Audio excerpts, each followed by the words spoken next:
Hi to the viewers. I am Dr. Alamelu Mangai from Bharathasan Government College for Women, Puducherry. I am sure all of us in our life would have undergone this problem at any particular time, probably during childhood. Guessed rightly? It is a suffering pain due to dental caries. Dental caries is one of the oldest and most common diseases found in human.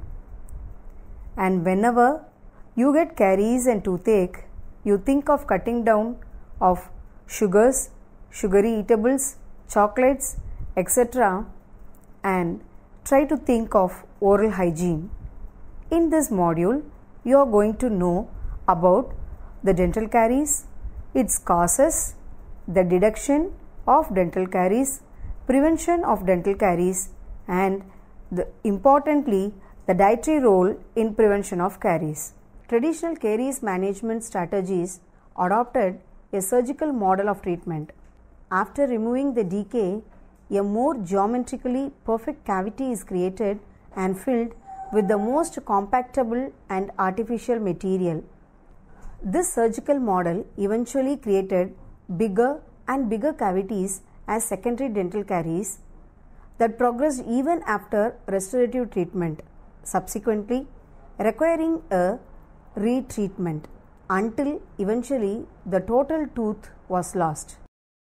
With the shift from the surgical model to a medical model of disease management, the newer strategies emphasize disease prevention and conservation of the tooth structure. What is dental caries? Dental caries is an irreversible microbial disease of the calcified tissues of the teeth characterized by demineralization of the inorganic portion and destruction of the organic substances of the tooth. Dental caries is the formation of dental plaque which harbors bacteria which in turn ferment carbohydrates available in daily food producing acids. Saliva acts as a neutralizing agent to increase the pH levels which might lead to remineralization in most of the cases. This de- and remineralization process decreases the strength of your teeth structure due to loss of mineral, leading to the start of a carious lesion. The classification of dental caries is based on the location of carious lesion. Coming to the etiology of dental caries. Dental caries is a multifactorial disease caused by host, agent, and environmental factors. Mutant streptococci, mentioned as MS, is a primary etiological agent of dental caries. This MS attaches to the dental pellicle and breaks down sugars for energy to produce lactic acid, causing an acidic environment around the tooth.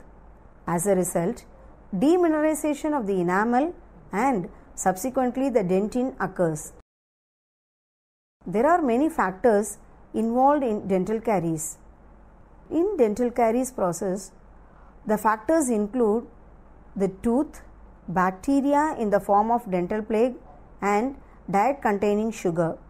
The quantity, quality, and frequency of sugar intake have a definitive influence on the incidence and prevalence of caries.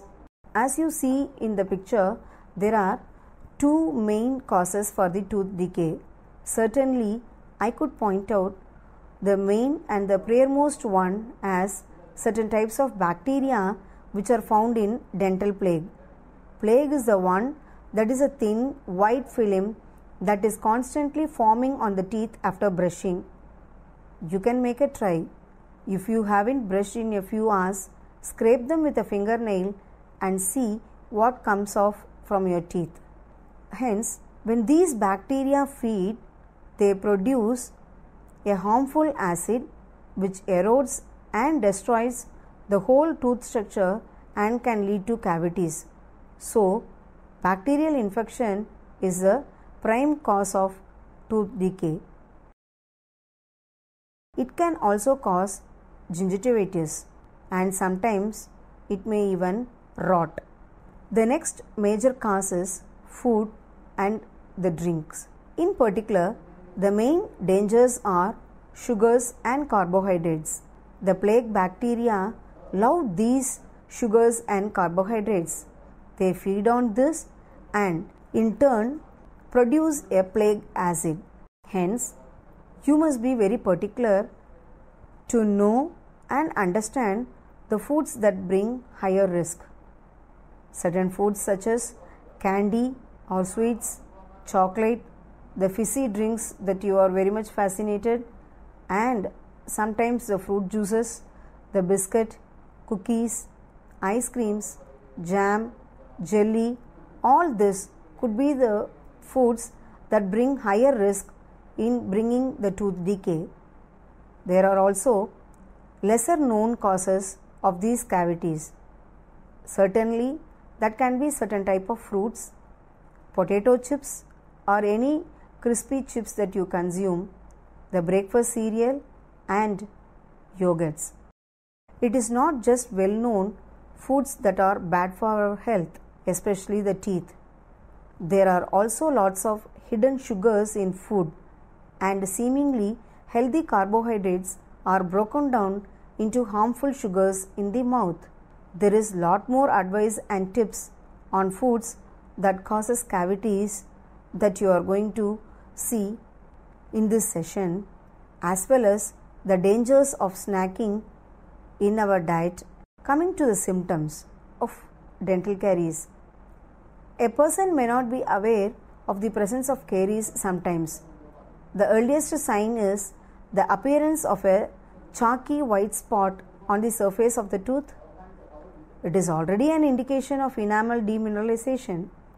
The white spot lesion continues to demineralize and turn brown and form a cavity. Once a cavity has formed, the last tooth structure can no longer be regenerated.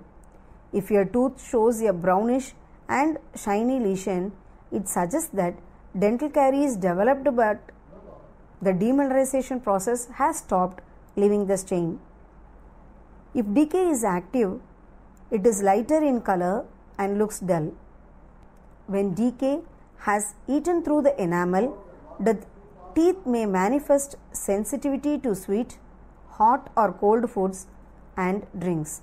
Having understood the symptoms of dental caries, now let me move on to the detection and prevention of dental caries. More emphasis is being placed on dental caries prediction and caries risk analysis than mere detection of cavities which require immediate filling.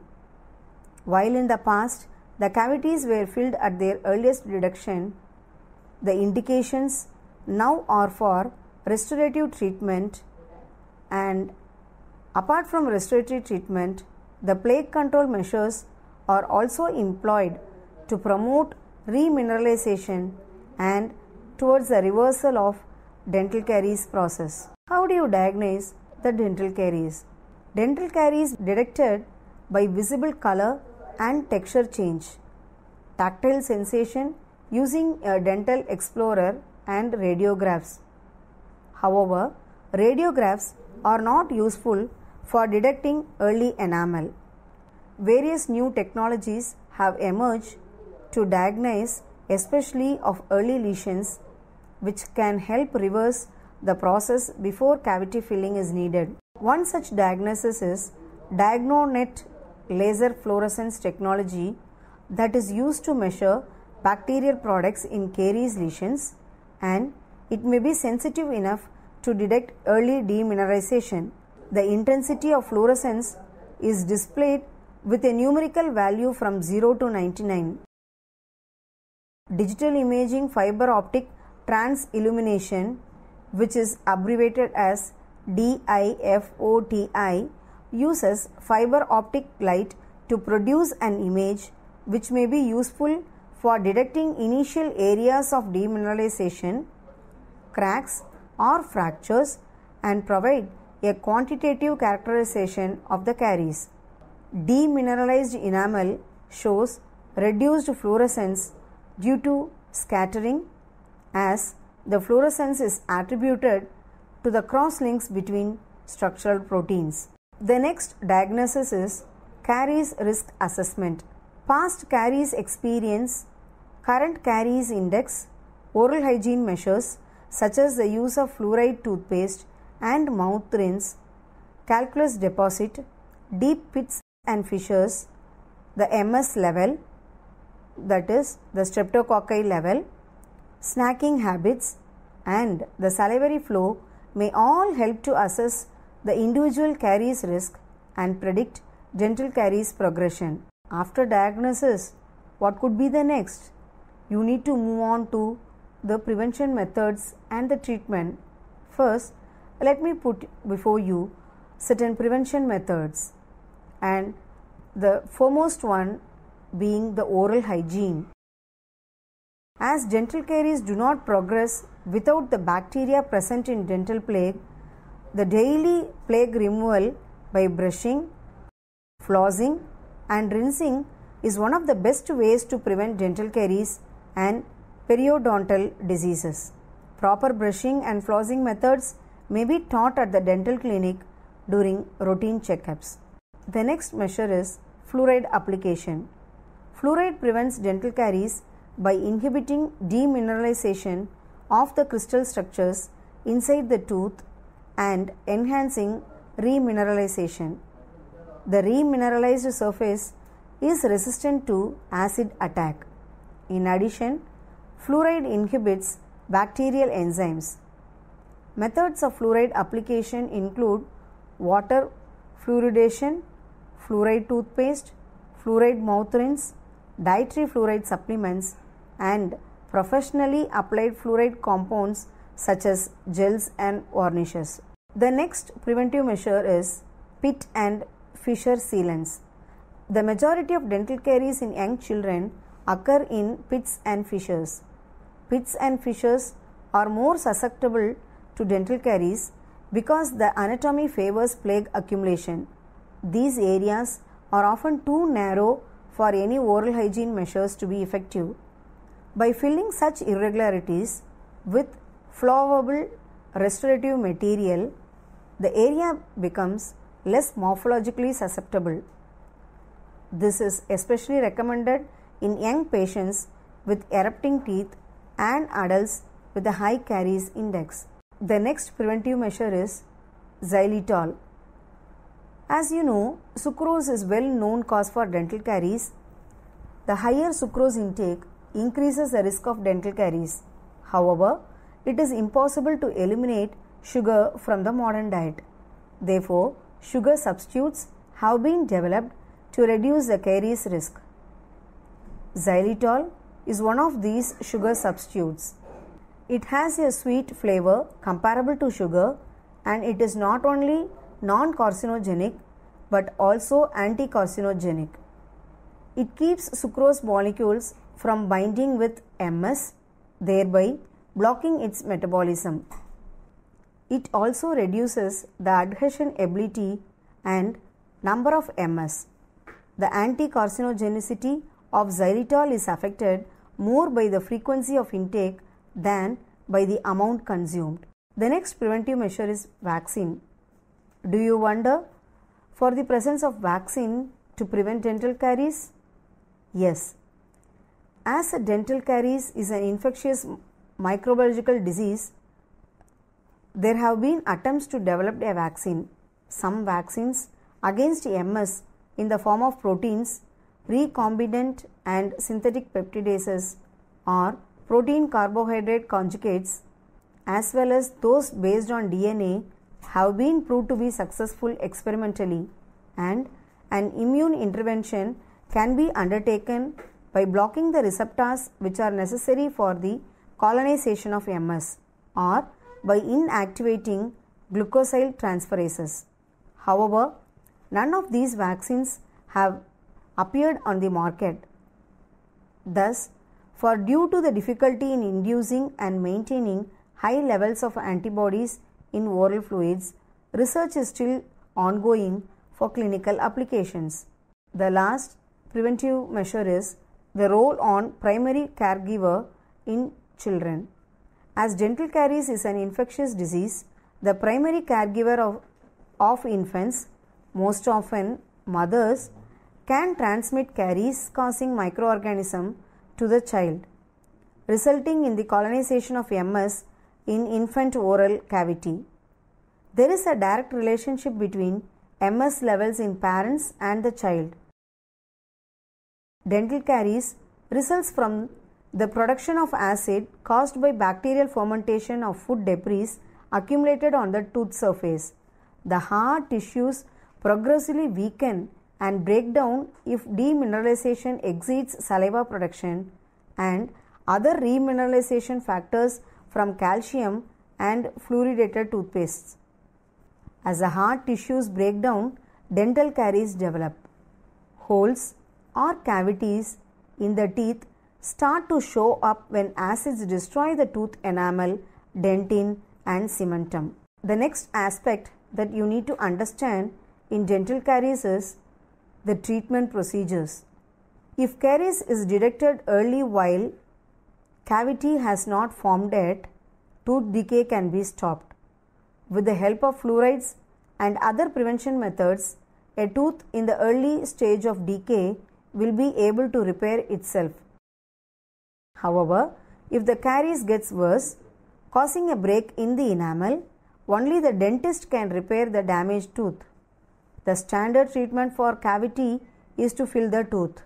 If your dentist uses a drill, a numbing agent will be injected in the area. If the laser is used to fill the tooth, a numbing shot is not necessarily required. The dentist will remove the decayed material in the cavity before filling the cavity. There is also one more method in the treatment which is called as tooth filling. Just check your teeth for the number of tooth filled in. Open your mouth because you would have experienced this kind of tooth filling. There are different materials used here, especially for tooth filling. It can be a dental amalgam or a composite resin. The dental amalgam or composite filling is a silver grey material made from silver, copper, mercury and other metals, while composite resin is tooth colored, offering a better visual appearance. The newer resins available in the market are very durable. Sometimes the decayed molars and premolars are filled with amalgams since the metal is not visible. On the other hand, composite and ceramic materials are used for all other teeth. The other treatment is artificial crown. Sometimes, because of the size of the cavity, the remaining tooth may not be able to support enough filling material to repair. To address this problem, the dentist will remove the decay and cover the tooth with a ceramic inlay or artificial crown.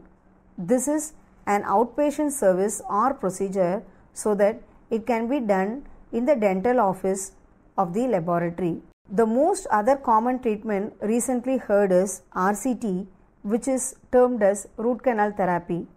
If the nerve or pulp of the tooth is gravely affected by the decay, the dentist may perform a root canal therapy. This procedure involves removing the center of the tooth, including the nerve, blood vessel and the tissue, along with the decayed portion of the tooth. The roots are then filled with a sealing material. Alternatively, as you are seeing in this picture, a crown can be placed over the filled tooth. The tooth decay occurs when foods containing carbohydrates, especially sugars and starches, such as breads, cereal, milk, soda, fruits, cakes or candy are left on teeth. So, from the treatment and the preventive measures that you have learned, you need to remember that bacteria live in the mouth, digest all these foods that I have mentioned and turns into acids. The bacteria, the acid, the food debris and saliva all combine to form a plaque which clings to the teeth. The acid in plaque dissolve the enamel surface of the teeth, creating holes in the teeth called cavities. So, I like to just brief on certain take-home message kind of to take care of your teeth and prevent yourself from dental caries. Brush your teeth at least twice a day with a fluoride containing toothpaste. Preferably, brush after each meal and especially before going to bed. Clean between your teeth daily with dental floss or interdental cleaners such as the Oral-B interdental brush, Reach-Stim U-Dent or Sulca brush. Rinse daily with a fluoride containing mouthwash. Some rinses also have antiseptic ingredients to kill bacteria that cause plague. Of course, you have to continue the habit of eating nutritious and balanced meals and limit the snacks. Avoid carbohydrates such as candy, chips, which can remain on the tooth surface. If sticky foods are eaten, brush your teeth soon afterwards. Check with the dentist about the use of supplemental fluoride which could strengthen your teeth. Ask your dentist about the dental sealants, which is a plastic protective coating applied to the chewing surface of your teeth back, that is in the molar, to protect them from decay. Always remember to drink fluoridated water. At least a pint of this water each day is needed to protect children from tooth decay. Also, visit your dentist regularly for professional cleaning and oral examination. Apart from these few tidbits, there is also prevention of dental caries that could be approached in three major ways, that is, using of fluorides, reducing the intake of sugar consumption, applying pit and fissure sealants. To talk a few words about the fluoride. Fluoride works mainly by slowing down the process of demineralization, whereby the enamel loses calcium and phosphate when exposed to acid following ingestion of food and drinks which contain sugars. It also helps to heal surfaces which show early signs of calcium or phosphate loss, such as an opaque appearance. Most benefit is obtained if a low level of fluoride is constantly maintained in mouth throughout the day. Fluoride delivered directly to the tooth surfaces by toothpaste and rinses help to maintain fluoride levels in the mouth and provide added benefit to the fluoride delivered systematically via water fluoridation. Fluoride toothpaste are an important source of additional fluoride and should be used twice a day to help and maintain a constant level of fluoride in the mouth. There is overwhelming evidence that frequent consumption of sugars is associated with caries.